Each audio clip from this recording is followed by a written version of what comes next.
Good morning, guys. What's up, what's up? Hi, good morning, mga momshies. Welcome to our channel, The Grazies. And, kagising ko lang. It's morning here in Lebanon, 6 o'clock.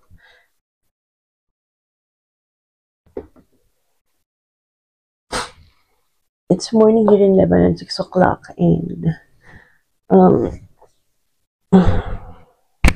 Monday, first day of school ni Nura. So,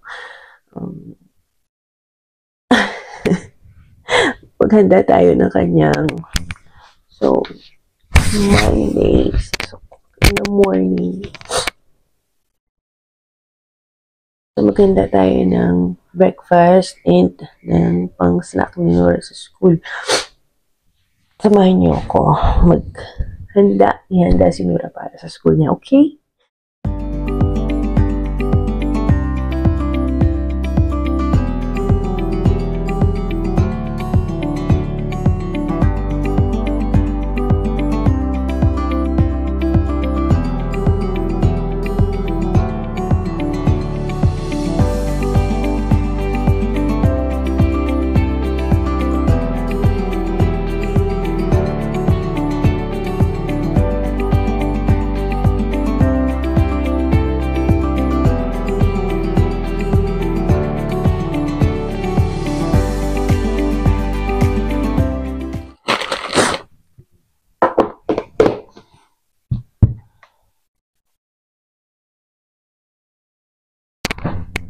Tapos, si mama naman, drink ng water at ng ating first vitamins for a day.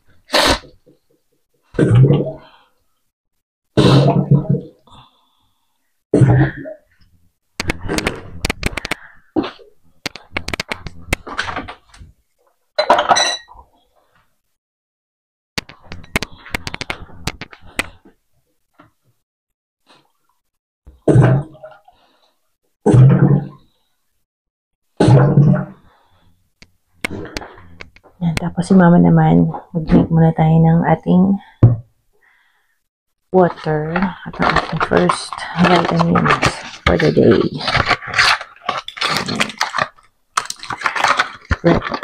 First thing in the morning, drink my iron vitamins.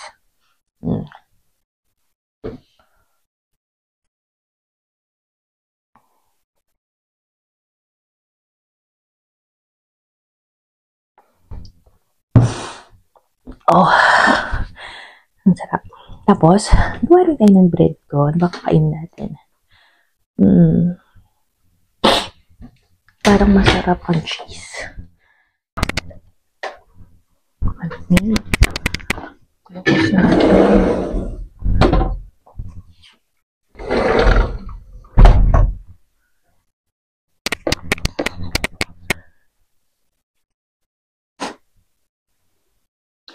So, gabi pa lang, hinahanda ko ng mga gamit ni Nora para pagkagising. Yun nga, prepare na lang ako ng breakfast. Diba? So, ito tayo. Para hindi ako mahirapan na magpabalik-balik. Gising. Pagka hinahanda na natin siya. Diba?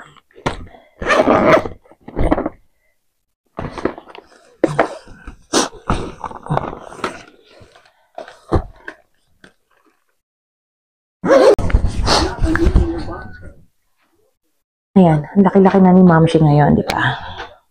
So, I try to wake up Nura, pero sobrang malamig kasi. Kaya ang sarap-sarap ng tulog niya ngayon. But, yan, ilang minutes pa, pwede pa naman. Still have time. Madali lang naman siyang ayusan at saka pakainin ng breakfast. Kaya, okay lang. So, ako muna kakain. Kasi talaga nagugutom na ako. Sumasakit yung sigmura ako. Kain tayo, small breakfast.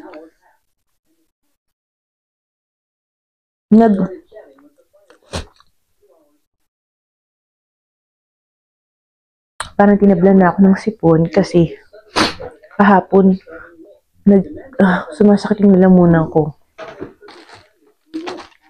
Nag-start siyang sumakit kasi parang nagkakaroon na ako ng nasal drip dahil sa runny nose. Actually, nauna na si Nura. Hindi naman siya nilagnat, pero ayun nga, nag-clog nose siya ng isang buong araw. Tapos ngayon ako naman, kahapon, parado yung ilong ko, kahapon. Teka, let's try to wake her up. Let's try to wake her up. Na, kasi past 6:30 na rin. Si Mama Penguin eh.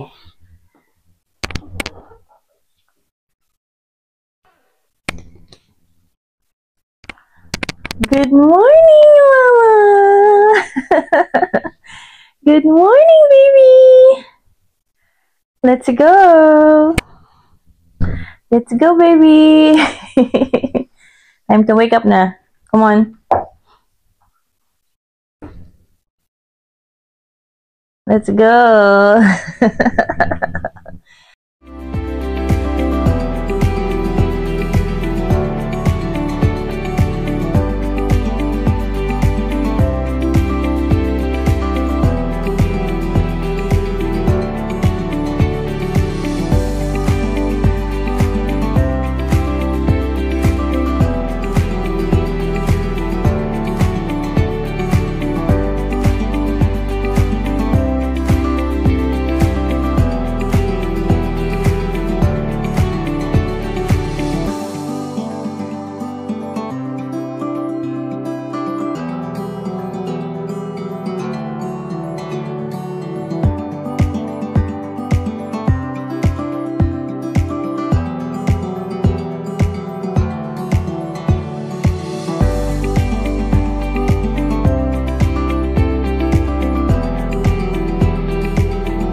Kasi napatubag mo, hindi ka naman bibili ng gamit mo. Ha?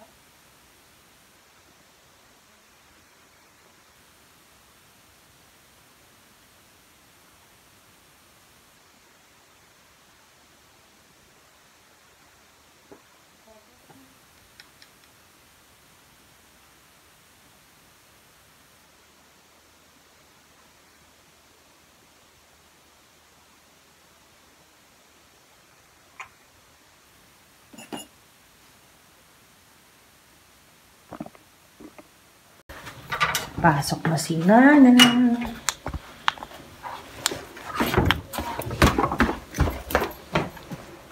Papasok na si Nana.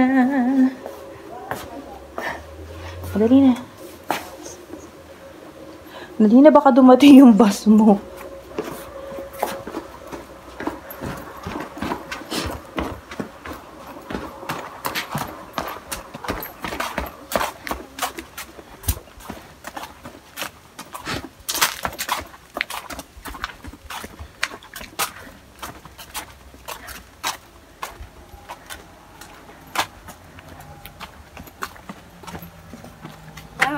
over there.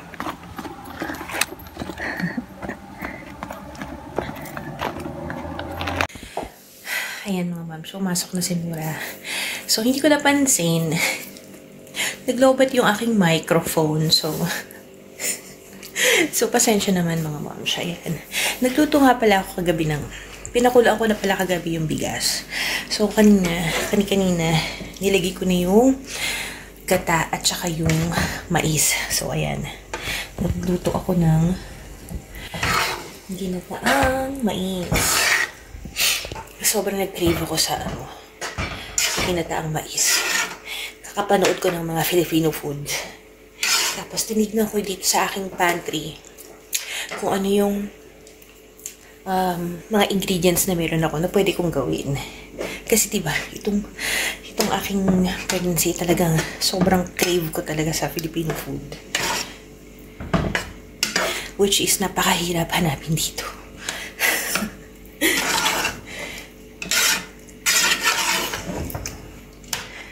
Ang mga pang supermarket dito is pang probinsya.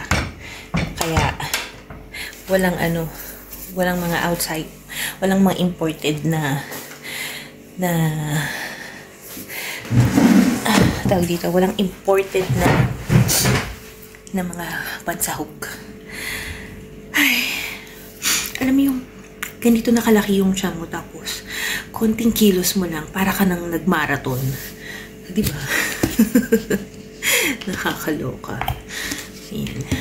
Kaya minsan all of a sudden, in the middle of the day, yung sobrang pagod na pagod ka, gusto mo na lang matulog. Ayan, kagaya niyan. Umalis na si Nura. Maya-maya around 9:30, si Papa naman ang gigisingin ko.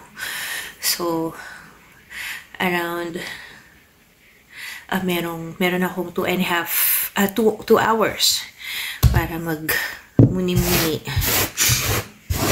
Ayan. Kaya, free time ko yan. So, it's either matulog ulit ako. Pero kakain muna ako kasi hindi enough yung tinapay na kinain ko kanina. Habang inaayusan natin si Nura kasi talagang sumasakit na yung tiyan ko kaya napilitan ako kumain ng tinapay. So dahil paluto na siya, paluto na ang ating ginataang mais. Kasi gusto ko dito talaga yung bagong luto. Yung mainit na mainit. Yun ang gusto ko dito sa ginataang mais. Kaya,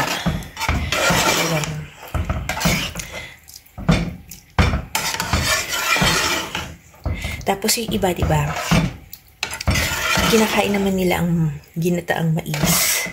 Pagka malamig, masarap din naman. Pero para sa akin, mas prefer ko talaga ang maiinit na pagkain than cold drinks. And than cold food. Hindi pa ito natitikman ni Veras. Mamaya papatikin natin sa kanya.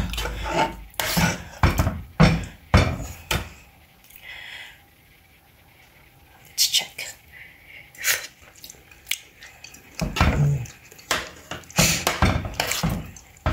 Konti na lang. Medyo hilo pa ang ating gata.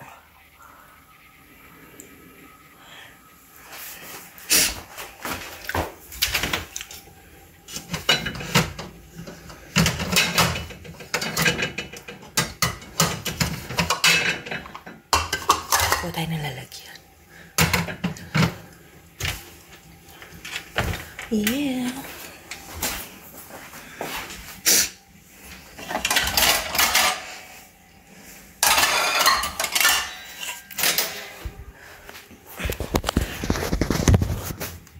Masyadong magre-reflect yung ilaw dito sa kusina. Ayan. Gusto kong kumain dun sa labas kasi presko. Presko ang labasan natin. Kuha lang tayo ng kainin natin sa labas tayo. Ayan, so okay na. Nandito na tayo sa labas. Ayan, pwede na tayo mag-breakfast ng ating ginataang mais. Diba? Masarap. Mainit-init. Kasi dito, pag naggabi na, wala na yung araw, talagang lumalamig. Lumalamig na, malamig na sa gabi. Kung makikita nyo kanina si Nura, nakabalo talaga siya. Dahil ang sarap na matulog. Malamig na sa gabi. Kaya pag gising sa umaga, masarap yung kakain ka ng mainit. Diba? Which is typically hindi yun uso dito. Hindi yun uso dito. Kasi dito, ang breakfast dito talaga, yung something like mga cold meza, yan. Like yung mga hummus, cheese, yung mga freshly cut tomatoes, cucumbers, olives, yan, labne, yan, full madamas, yan. Yun ang hot meal dito, full madamas. Pero yung breakfast natin, kagaya dyan sa Pilipinas na pagka malamig ang panahon, yung tipong maulan, andyan yung champurado, sopas, lugaw, arroz caldo, ito, mga ginataang mais, bilo-bilo, ginataang munggo, di ba maraming choices. Although, saserve mo siya sa isang bowl, pero andun yung satisfaction ng tiyan mo na naiinitan, na mag-i-start ka ng araw mo na mainit yung sikmura mo. Diba? Yun yung nakasanayan nating mga Asian, lalo na dito sa Pilipinas. Kaya minsan, si Nura, pagka malamig, magre-request yan ng champurado. Tapos nakanaan, ginawan ko siya naman, lugaw. Naglugaw siya. Hindi pa niya to natitikman. So later, let's see kung magugustuhan niya. Manamis siya. So I hope magustuhan niya. Si Firas naman, mahilig sa corn yan. One time gumawa ako ng maha blanca. Yung nasa Dubai pa kami. Yung isang dish, yung maha blanca, isang upuan niya lang, naubos niya kagad. At this one, let's see kung magugustuhan niya to. Patitikim na sa kanya mamaya. Kahit na hindi siya nag-breakfast. Si Firas kasi hindi mo mapapakain ng breakfast yan, lalong-lalo na pagka bagong gising. Coffee lang talaga. Ang pinaka-breakfast niya is lunchtime na. Tapos ang lunch niya most likely mga 4 o'clock, 5 o'clock na ng hapon. Ganun. Tapos magdi-dinner yan mga around 9 or 10. Sandwich. Yun ang pinaka-gusto niya sa dinner, sandwich.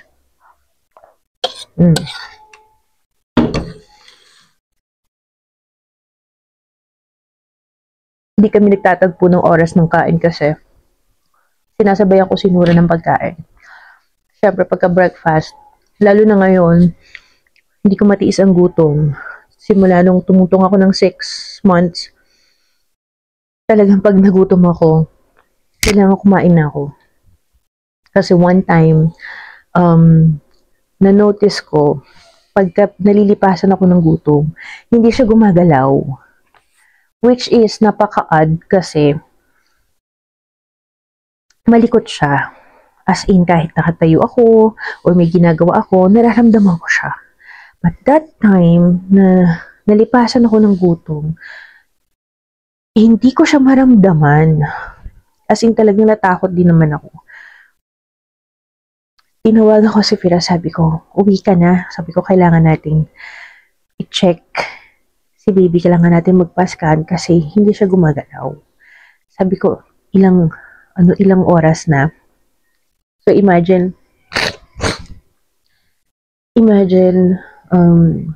madaling araw. Kasi madaling araw naramdaman ko yung gutom. Gumagalaw pa siya that time. Nagising ako, kumain na ako, hindi siya gumagalaw hanggang sa maghapon.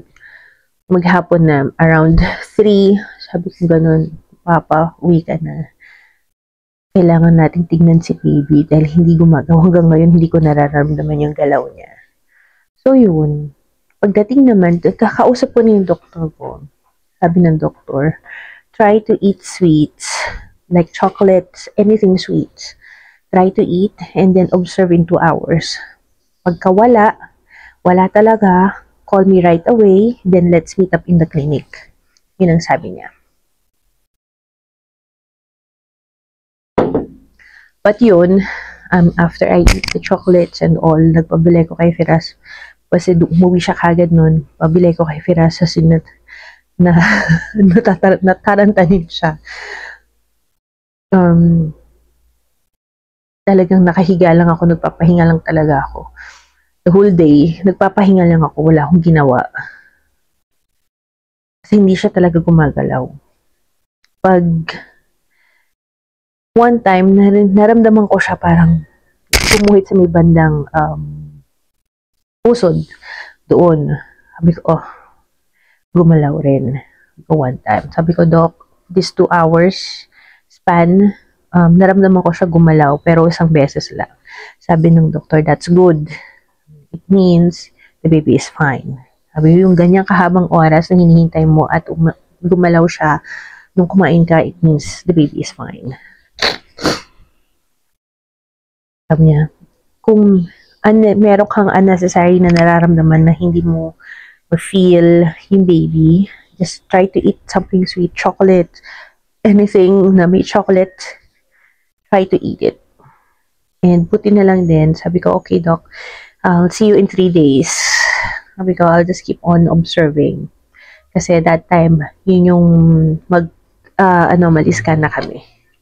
Kaya, happy naman ako at okay yung baby natin. Yan.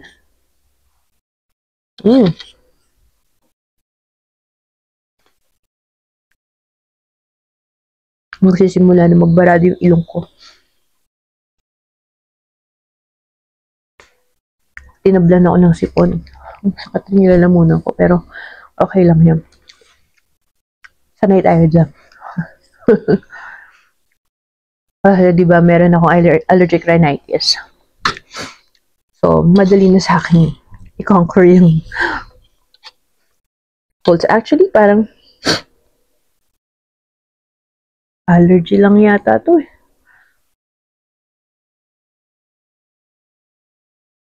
Parang allergy lang. Kasi si Nana rin eh, last time, ng isang araw, ganun din eh. Wala naman. Pinainom ko lang din siya nung cetirizine niya. Pero, kinabukas, okay na siya.